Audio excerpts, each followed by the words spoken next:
Mayong adlaw mga bay. Nakikita nyo, may maraming mga bata. Naglalaro sila kasi may prize. So kung sino yung mauna, mayroong papremyo si Madam Hasna. So ayan mga bay, for today's video, nandito kami pala sa Kima, dito sa malapit sa malayong lugar. Ang sarap talaga maging bata. Naalala ko tuloy nung kabataan ko. Excited ako na may mga ganitong Christmas party.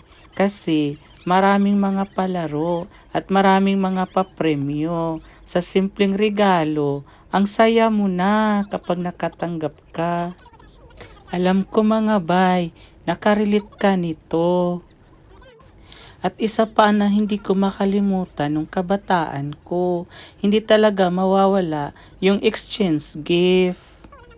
At hanggang ngayon, ginagawa pa din natin.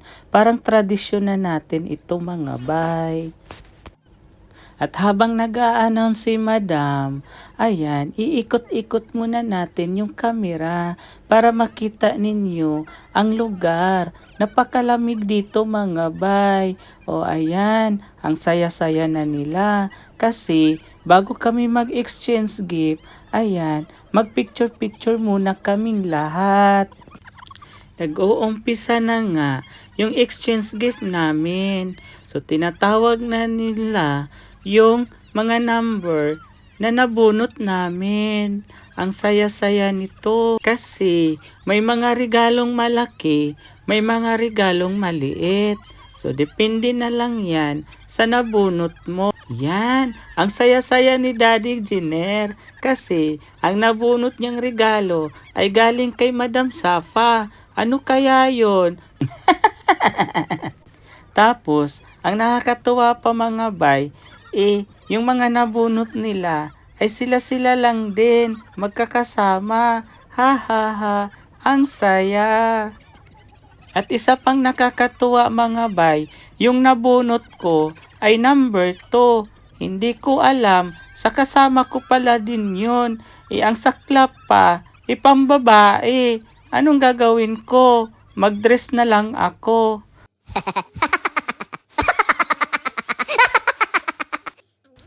Sabi nila mga bay, bawal daw gumala kapag New Year. Pero kami, gumala na ang aga pa namin. Alas 9 ng umaga, nasa kapitbahay na kami. Bahay nga pala to, nila ni Ate Mikmik. At ang sarap ng bilo-bilo niya mga bay. Kasi special loto po niya yan. O ayan, tikman natin. Super sarap talaga ang bilo-bilo ni Ate Mikmik.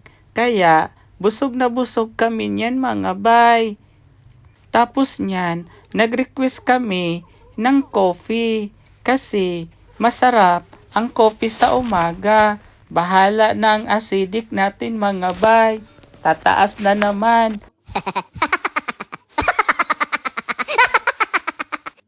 Tapos, may kasamang biko pala yan mga bay. Special din na luto yan. Ang sarap niyan talaga.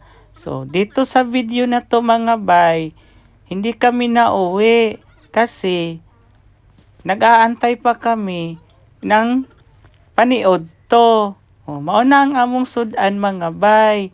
Merong rice, hindi talaga mawawala.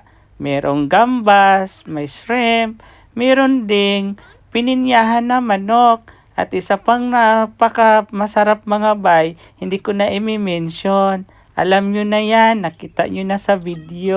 O di ba? Sabi ko sa iyo magpalihi kami ng gala sa taong 2024. At sa gabi na yan, meron na namang invitation mga bay sa anak ni Madam Lisa, si Salim. 21 years old na pala, nagbi-birthday. O ayan, kumakanta na kami ng birthday song. Happy birthday to you. Sa iyo ang inuman, sa iyo ang pulutan.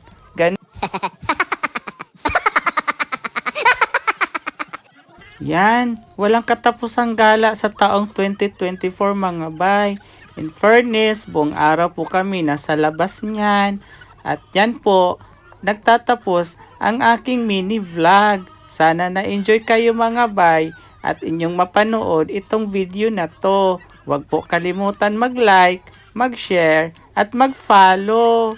Oh, this is it. Bisaya ko, bye!